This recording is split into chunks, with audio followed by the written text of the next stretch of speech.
কিন্তু আমার দেবরের একটি অদ্ভুত আচরণে বাড়িতে সবার নজর কেড়ে নিল।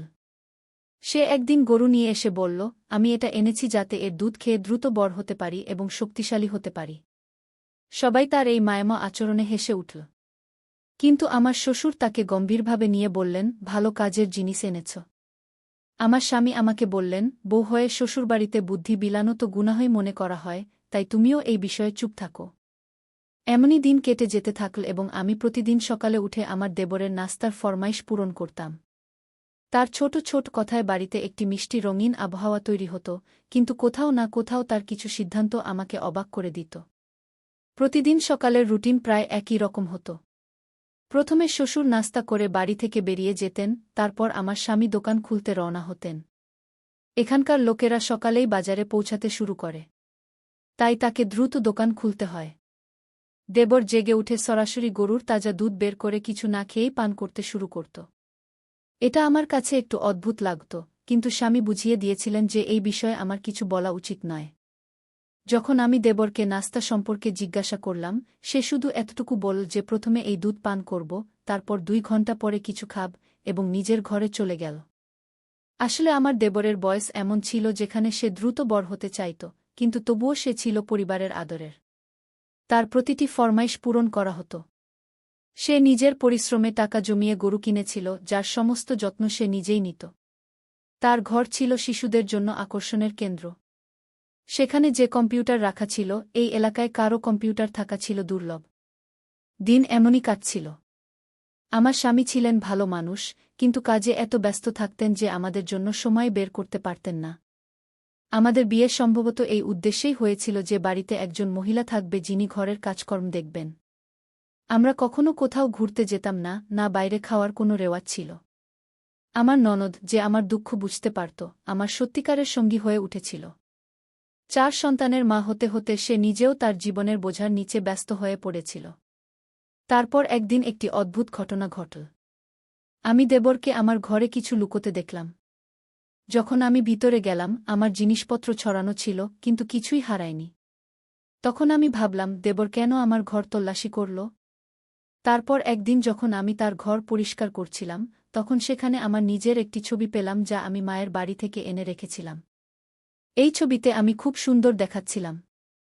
মনে প্রশ্ন জাগল, দেবর কেন আমার ছবি নিয়েছিল? রাতের খাবারের সময় সবাই একসাথে বসেছিল এবং আমার শ্বশুরমশাই হাসতে হাসতে আমার দেবরকে জিজ্ঞাসা করলেন, ভাই, বৌদি তো ঠিকই লাগছে না? সে কি তোমাকে বিরক্ত করছে না? দেবর হেসে উত্তর দিল, এটা আমার বৌদি নয়, এটা তো আমার মায়ের মতো। এই কথা শুনে আমার হৃদয়ে এক শান্তির ঢেউ বয়ে গেল। সম্ভবত সেই আবেগীয় টানের কারণেই সে আমার ছবি রেখেছিল।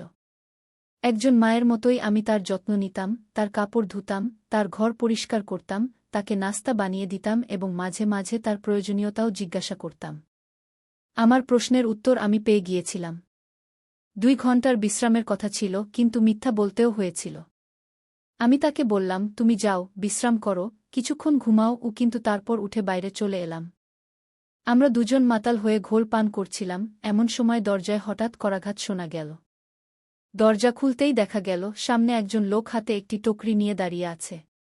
সে কিছু না বলে টকরিটি দিয়ে চলে গেল। আমরা তড়িঘড়ি টকরিটির দিকে তাকালাম। লাল রঙের সুন্দর রেশমি টকরি, যার মধ্যে ছিল দামি চকলেট, চকচকে আর্টিফিশিয়াল জুয়েলারির সেট এবং একটি ব্র্যান্ড নিউ মোবাইল ফোন। টকরিতে আরও অনেক ছোট ছোট জিনিস ছিল যা যে কোনো মেয়ের মন খুশি করে দিতে পারে। এসব কি? আমি মনে মনে ভাবলাম। আমার ননদ তড়িঘড়ি টকরিটি তুলে নিল এবং বলল, বৌদি, মনে হচ্ছে এটা তোমার জন্য এসেছে। আমি বুঝতেই পারলাম না কিভাবে প্রতিক্রিয়া দেব। এমন কে ছিল যে আমার নামে এত দামি উপহার পাঠাচ্ছে? পাঠানোর লোকের নামও লেখা ছিল না।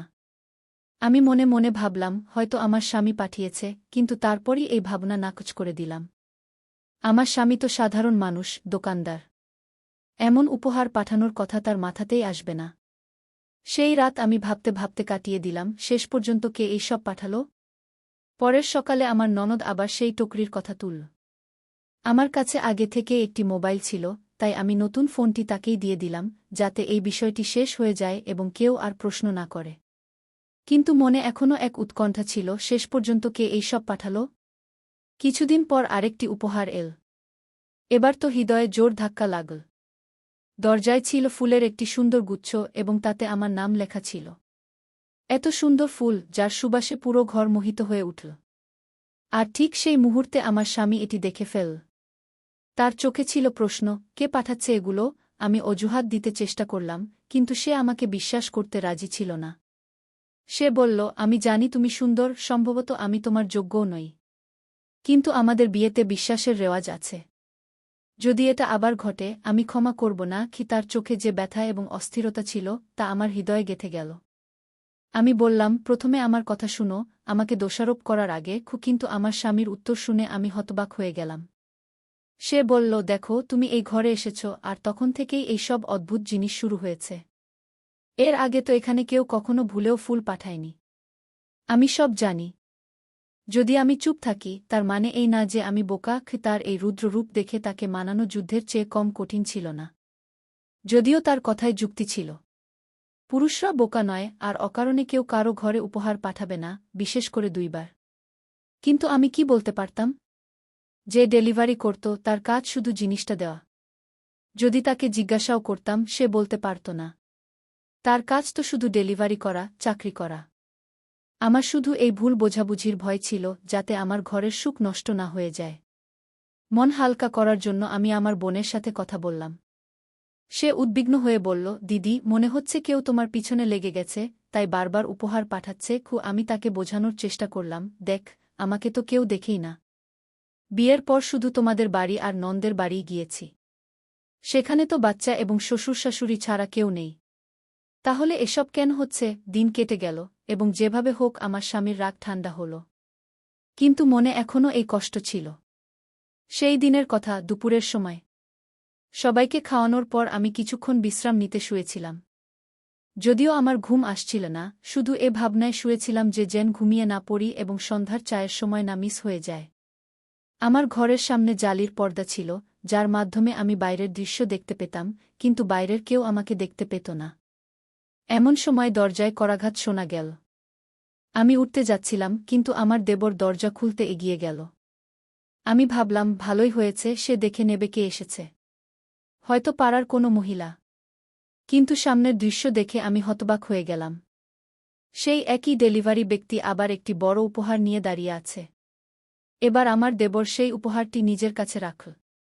আমার হৃদয় দ্রুত স্পন্দিত হতে লাগল। সে যেন এখন আমার কাছে এসে না বলে, বৌদি, এটা তোমার জন্য।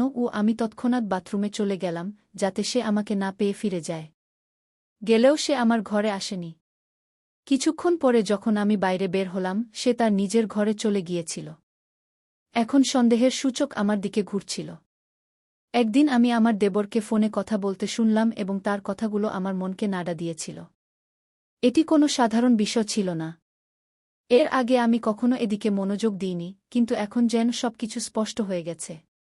সে আমার ছবি তার ঘরে লাগিয়ে রেখেছিল এবং আমার প্রশংসায় পুল বাঁধতে থাকত। তখন আমি একটি সিদ্ধান্ত নিলাম, আমি চুপিসারে তার কার্যকলাপ পর্যবেক্ষণ করতে শুরু করলাম। একদিন পরিকল্পনা করে আমি অজুহাত দেখিয়ে আমার ননদের বাড়ি চলে গেলাম এবং তাকে বললাম যে সে আমার বাড়ির দিকে নজর রাখবে। শুধু সেই দিন আমি সত্যের মুখোমুখি হওয়ার সিদ্ধান্ত নিয়েছিলাম। একদিন যখন বাড়িতে সবাই নিজ নিজ কাজে ব্যস্ত ছিল, আমি চুপিসারে আমার দেবরের ঘরে উকি দেওয়ার সিদ্ধান্ত নিলাম। ঘরে কেউ ছিল না, কিন্তু যা কিছু আমার চোখে পড়ল তা আমাকে হতবাক করে দিল। তার ঘরে কিছু দামি দামি জিনিসপত্র ছিল, যেমন 2-3টি মোবাইল এবং আরও অনেক মূল্যবান জিনিস। এগুলোই ছিল যা কিছুদিন আগে আমার নামে আসা উপহারে ছিল। কিন্তু আমার দেবর এ সম্পর্কে এখন পর্যন্ত আমাকে একটি প্রশ্ন করেনি। তখন দরজা খুলল এবং আমার দেবর ঘরে এল। আমি তৎক্ষণাৎ পর্দার আড়ালে লুকিয়ে তাকে দেখতে শুরু করল। সে তার কম্পিউটার চালু করল এবং কারো সাথে অনলাইনে কথা বলতে শুরু করল। সেই মুহূর্তে আমি কিছু বুঝতে পারছিলাম না, কিন্তু তখন আমার মনে পড়ল যে আমার ননদ আমাকে বলেছিল যে দেবর অনেক জিদ করে এই কম্পিউটারটি বসিয়েছিল বাড়িতে। মোবাইলে নিষেধাজ্ঞা ছিল